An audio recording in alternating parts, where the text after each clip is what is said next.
Hello there, and welcome to Know Where to Hide. I'm Brian Hyde. So, the path forward to 2026 and through 2026. I know that right now it looks a little bit uncertain. The last couple of weeks have been insane with what we've seen happening on a national scale. But Idaho has a reason to be very optimistic in terms of there's been a lot of conservative momentum that has been building and actually was realized in the last legislative session. We've taken some great steps in the direction of freedom. And wait till you hear what's ahead for 2026. There's good news. All reporters are biased, the Idaho Press Club are biased, all media, newspaper, radio. To be completely blunt here, Brian, and there are plans to expand indoctrination. That's right. Well, Idahoans are also concerned. Horror shot. That line would be moving a little bit farther west. I'm like crying. Nobody wants to see Dark money is influencing policy in our state. Well, that's not how this works. Once again, welcome to Know Where to Hide. I'm glad you could join us today because I feel like even though there have been some things in the last couple of weeks that have I know tried a lot of people, we've seen some shocking headlines. Maybe most shocking of all, we have seen that the inhumanity that's lurking just below the surface in a number of people's hearts. And I'm not going to spend a lot of time dwelling on people who would celebrate the murder of a man who had done nothing more than speak an opinion. And these were normal opinions, for that matter. Nothing that would have been raised an eyebrow even 10 years ago. It's a signal of how far the country has shifted and how deeply some people have committed to a certain mindset to where they actually are glad to see that people who espouse different points of view get killed. And that's a sickness, that unfortunately, you're not going to fix that with public policy alone. That's a spiritual illness. That's something that has to be fixed at an individual level. Now, having said that, there are still some great reasons to celebrate. And Idaho, I think, above all the states, has done a lot to lead out in the right direction, meaning the direction of freedom.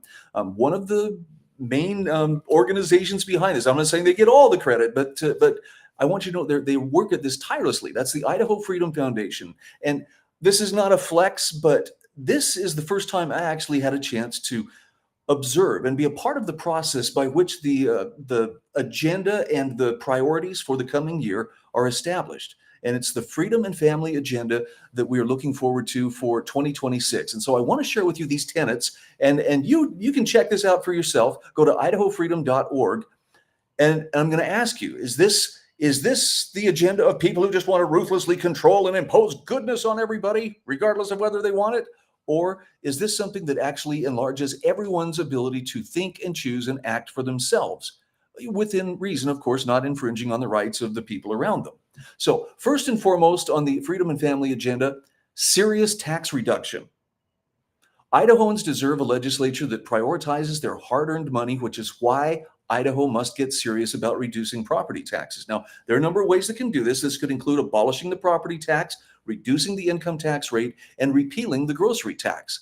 Probably the hardest sell in this is to help people understand that there are certain things that the state may be doing right now that it hasn't always done and needn't always do. But over time, we get conditioned into the idea, well, if the state's been reporting on the sunrise for this many years, why the sun isn't going to rise if the state isn't doing that? No, there are plenty of ways and plenty of places where the spending needs to cut back. I think we documented quite well over the last 6 years. The state's budget has increased by more than 50%. And it's not just strictly because of the services needed for a growing population. A lot of it is bloat.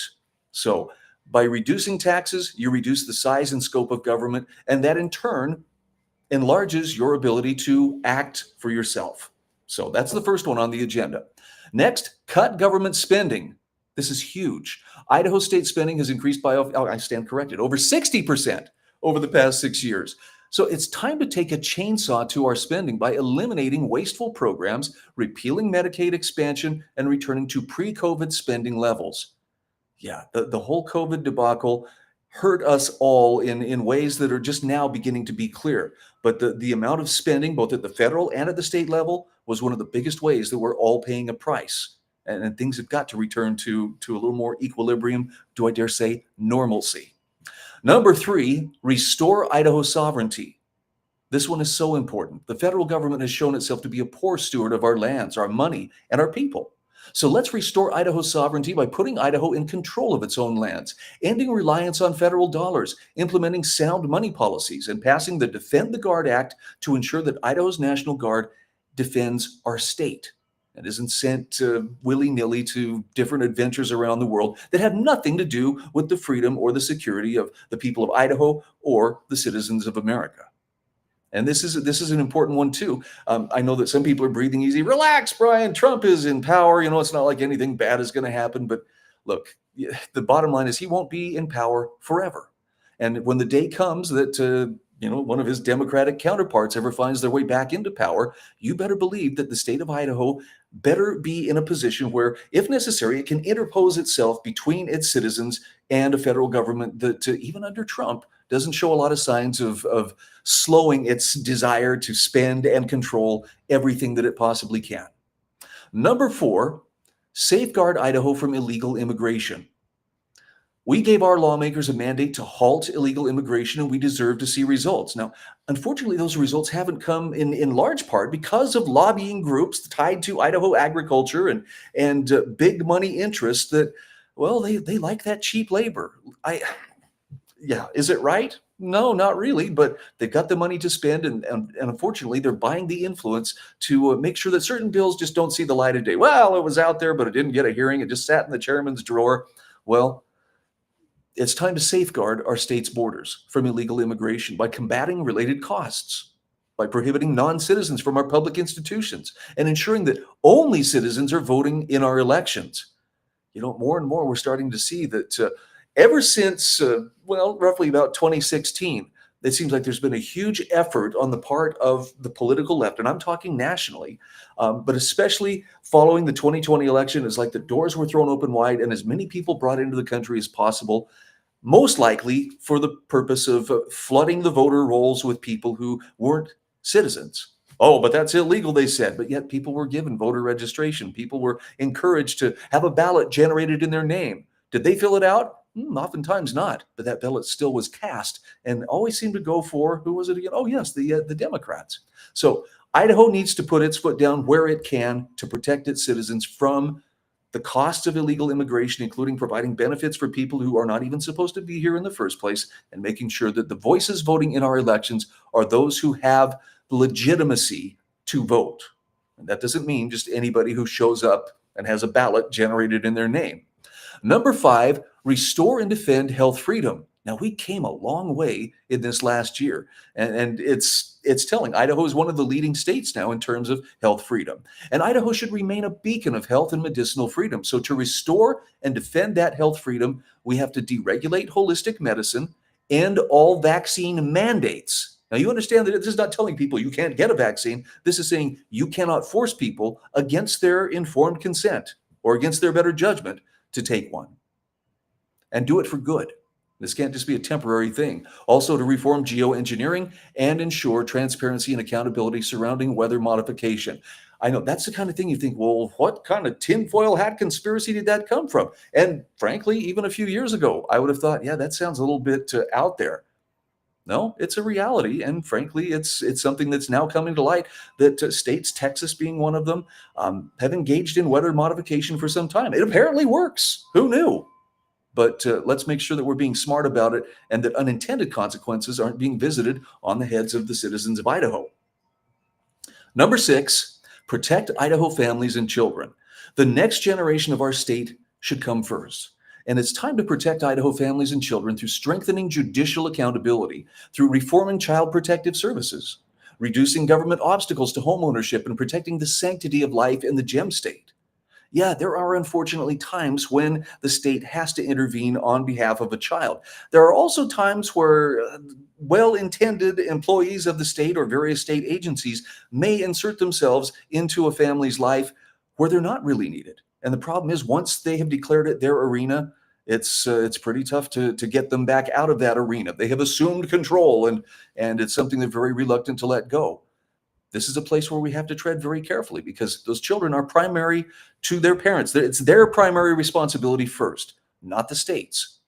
And of course, protecting the sanctity of life, I'm sure you'll be hearing more about the ballot initiative, which will try to reverse Idaho's stringent restrictions on abortion and taking them off the table in terms of if it's just, for convenience. Last but not least, number 7, reform our education system. Now, the education system is broken. We demand reform To reform our education system, we are devoted to expanding school choice to ensure the parental tax credit, often called vouchers by those who are trying to describe it by a word that does not apply. We want to make sure that the parental tax credit is sufficiently funded to make sure that it actually allows every family to participate that wants to. In addition, we must ensure our public education's history and civic courses honor our American and Western heritage. And by that, we mean don't indoctrinate kids and try to teach them that, everything because of the color of your skin, everything in your life is a lie, or everything, that you have that's good in your life was taken from somebody else. There is so much of leftist politics that has found its way into the education system, probably most notable when you start seeing the rainbow and trans flags and the various filthy books that are being promoted to kids. It's just part of expanding their understanding. No, it's part of trying to foist an agenda that will bend and break minds and drive wedges between children and their parents, and more importantly, drive wedges between children and the traditional values that their parents and their grandparents and great-grandparents grew up with. I mean, unless, of course, we're supposed to just believe that everybody who came before us was wrong and stupid and superstitious, and, we're the only ones who really understand how things work. Sounds pretty arrogant, doesn't it? So getting back to the basics, we have a lot of things to be very thankful for how well those conservative policies and conservative values have been defended in 2025. Moving ahead for 2026, this is a pretty solid family and freedom agenda. We encourage you to be a part of it. If you'd like to learn more, go to idahofreedom.org. All reporters are biased. The Idaho Press Club are biased. All media, newspaper, radio. To be completely blunt here, Brian, and there are plans to expand indoctrination. That's right. Idahoans are also concerned. Horror shot. That line would be moving a little bit farther west. I'm like crying.